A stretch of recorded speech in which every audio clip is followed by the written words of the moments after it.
அந்த இயற்கையை பற்றி அறிதல் தான் பார்க்க போகிறோம். இது 6th term 1ல் இயல் 2ல் சிலப்பதிகாரம் கவிதை பிழை தான் பார்க்குறோம். அதில் நம்ம சுற்றி இருக்கிற இயற்கையை எவ்வளோ அழகு கொட்டி கிடக்கிறது அதை தான் பார்க்க போகிறோம். கடலும் மலையும் கதிரும் நிலவும் மழையும் பனியும் இதை பற்றி தான் நம்ம பார்க்க போகிறோம். அதை எப்படி புகழ்ந்திருக்காங்க அப்படின்னு சொல்லிட்டு சோழ நாட்டு மன்னனை வச்சு எப்படி புகழ்ந்திருக்காங்கன்னு சொல்லிட்டு பார்க்குறாங்க. நிலவின் குளிர்ச்சியையும் கதிரவனின் வெம்மையின வெயிலையும் மழையின் பயனையும் சிலப்பதிகாரம் போற்றுகிறது. ஸோ அதுதான் பார்க்க போகிறோம். திங்களை போற்றுதும் கொங்கு அலர்த்தார் சென்னி குளிர் வெண்குடை போன்று இவ்வங்கன் உலகு அளித்தலான். திங்களை போற்றுதும்னா திங்கள்னா நிலவை போற்றுதும்னு சொல்கிறாங்க. நிலவை போற்றுதும் வான் நிலவை போற்றுதும். அதாவது கொங்கு அலர்னா அந்த மகரந்த மலர் சோழ மன்னன் அணிஞ்சிட்ருப்பாங்க.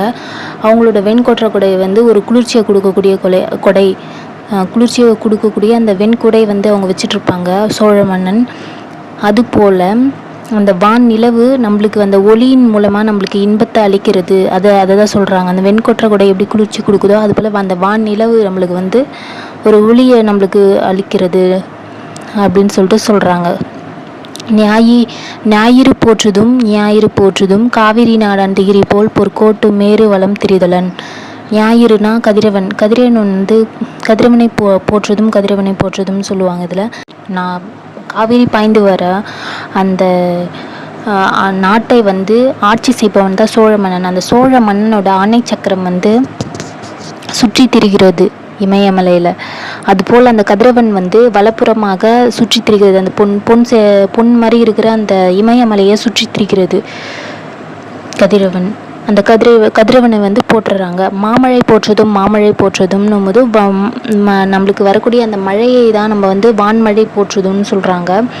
நாம நீர் வேலி உலகிற்கு அவன் அளிப்போல் மேல் நின்று தான் சுரத்தலான். இந்த உலகிற்கு எல்லையை போன்ற அந்த கடலுக்கே அருள் செய்பவன் மன்னன். அதுபோல் மழை மக்களை பாதுகாக்குது அப்படின்ற மாதிரி சொல்கிறாங்க. ஸோ இது எழுதியவர் இளங்கோவடிகள். சிலப்பதிகாரம் எழுதியவர் இளங்கோவடிகள் எழுதியிருக்காரு. வான்நிலா போற்றுவோம் மாலை அணிந்த சோழனின் குளிர்ந்த வெண்குடை போல. அதாவது மாலை அணிந்த சோழன் குளிர்ந்த வெண்குடையை போல அந்த குளிர்ந்த அருளை வழங்கும் வானிலா. அந்த குளிர்ந்த அருளை வழங்கக்கூடியது வானிலா. வெண்குடையில் எப்படி அவங்களுக்கு குளிர்ச்சி கொடுக்குற அந்த வெண்குடை இருக்கும், அது போல் வானிலா நம்மளுக்கு ஒளியை வழங்குதுன்ற மாதிரி சொல்லியிருக்காங்க. கதிரவன் போற்றுவோம்னா காவிரி நாடான் சோழனின் அந்த ஆணை சக்கரம் போல் அந்த காவிரி ஆறு பாய்ந்து வருகிற அந்த சோழனோட ஆணை சக்கரம் போல இமயத்தை வலம் வரக்கூடிய அந்த கதிரவனை போற்றுவோம். இமயத்தை வலம் வரக்கூடிய அந்த கதிரவனை போற்றுவோம்னு சொல்கிறாங்க.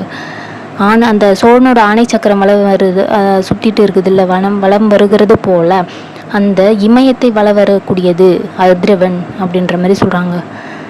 மழையை பற்றி சொல்கிறாங்க. வான்மழை போற்றுவோம் கடல் சூழ் உலகுக்கு அருளை பொழியும் மண்ணை போல முகில் வழி சுரக்கும் வான்மழை போற்றுவோம். அதாவது வான்மழைன்றது வானிலத்திலிருந்து வரக்கூடிய மக்களுக்கு நன்மையை தரக்கூடிய அந்த மழை எப்படி இந்த கடலை சூழ்ந்திருக்கிற இந்த கடலை எல்லையாக கொண்டு இந்த மன்னன் பாதுகாக்கிறனோ அது போல் அந்த முகில்னா அந்த மேகங்கள் சூழ்ந்திருக்கிற அந்த மேகத்திலிருந்து சுரக்கக்கூடிய அந்த மழை மக்களுக்கு நன்மை தரக்கூடியது அப்படின்னு சொல்கிறாங்க. அதான் வான்மழை போற்றுவோம்.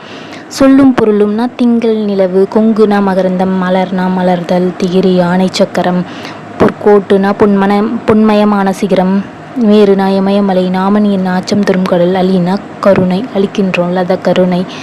ஸோ பாடலின் பொருள் தேன் நிறைந்த ஆத்தி மலர் அணிந்தவன் சோழ மன்னன். அந்த சோழ மன்னனோட வெண்கொற்ற கொடை குளிர்ச்சி பொருந்தியதுன்னு சொல்கிறாங்க. அதுபோல தான் அந்த வெண்ணிலவும் ஒளியால் உலகுக்கு இன்பத்தை அளிக்கிறது. அந்த வெண்ணிலவை போற்றுவோன்னு ஃபர்ஸ்ட் லைன் நிலாவை பற்றி சொல்லியிருப்பாங்க. இரண்டாவதாக காவிரி ஆறு பாய்ந்து வரும் வளம் செய்யும் அந்த நாட்டை ஆட்சி செய்பவன் சோழ மன்னன். அந்த சோழ மன்னனோட ஆணை சக்கரம் போல கதிரவனும் பொன் போன்ற சிகரங்களை உடைய அந்த இமயமலை வலப்புறமாக சுற்றி வருகிறது. அந்த ஆணை சக்கரம் போல அந்த சோழ மன்னனோட ஆணை சக்கரம் போல அந்த கதிரவன் பொன் போன்ற சிகரங்களையுடைய இமயமலையை வலப்புறமாக சுற்றி வருகிறது. அதனால் கதிரவனை போற்றுவோம் சொல்கிறாங்க. கதிரவன்னா சூரியன். அச்சம் தரும் கடலை எல்லையாக கொண்ட உலகிற்கு மன்னன் அருள் செய்கிறான். அந்த மன்னனே அருள் செய்கிறான். அதுபோல தான் அந்த மழை வந்து வானிலிருந்து பொழிந்து வரும் அந்த மழை வந்து மக்களை வந்து பாதுகாக்கிறது. அதான் மழையை போற்றுவோம் சொல்கிறாங்க.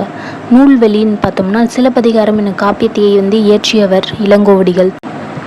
ஸோ ஒரு என்ன விஷயம்னா நூல்வெளி சின்ன சின்ன விஷயம் தான். சிலப்பதிகாரம் இயற்றியவர் இளங்கோவடிகள். இவர் சேர மரபை சேர்ந்தவர். இவரோட காலம் வந்து 2ஆம் நூற்றாண்டு, கிபி கிறிஸ்துவுக்கு பின்னால் 2ஆம் நூற்றாண்டு. 50 காப்பியங்களில் ஒன்று தான் சிலப்பதிகாரம். இது வந்து முதல் காப்பியம்னு சொல்கிறாங்க, முத்தமிழ் காப்பியம்னு சொல்கிறாங்க, குடிமக்கள் காப்பியம்னு சொல்கிறாங்க. சிலப்பதிகாரமும் மணிமேகலையும் இரட்டை காப்பியங்கள். திங்கள் ஞாயிறு மழை என இயற்கையை வந்து வாழ்த்துவதாக இந்நூல் வந்து தொடங்குகிறது. ஃபஸ்ட்டு பாயிண்ட், சிலப்பதிகார காப்பியத்தை இயற்றியவர் இளங்கோவடிகள். சேர மன்னர் மரபு, கிபி 2ஆம் நூற்றாண்டு. 50 காப்பியங்கள் ஒன்று சிலப்பதிகாரம். இது வந்து முதல் காப்பியம்னு சொல்கிறாங்க, முத்தமிழ் காப்பியம்னு சொல்கிறாங்க, குடிமக்கள் காப்பியம்னு சொல்கிறாங்க. சிலப்பதிகாரம் மணிமேகலை சேர்ந்தது இரட்டை காப்பியங்கள்னு சொல்கிறாங்க. திங்கள் ஞாயிறு மழை என்ற இயற்கையை வாழ்த்துவதாக கொண்டுள்ள பாடல் வந்து தொடங்குகிறதுன்னு சொல்கிறாங்க. இதில் கழுத்தில் சூடுவது தார். கதிரவனின் மற்றொரு பெயர் ஞாயிறு. வெண்குடை, வெண்மை கூட்டல் குடை. பொற்கோட்டு, பொன் கூட்டல் கோட்டு. கொங்கு கூட்டல் அலர், கொங்கலர். அவன் கூட்டல் அலிப்போல், அவன் அலிப்போல்.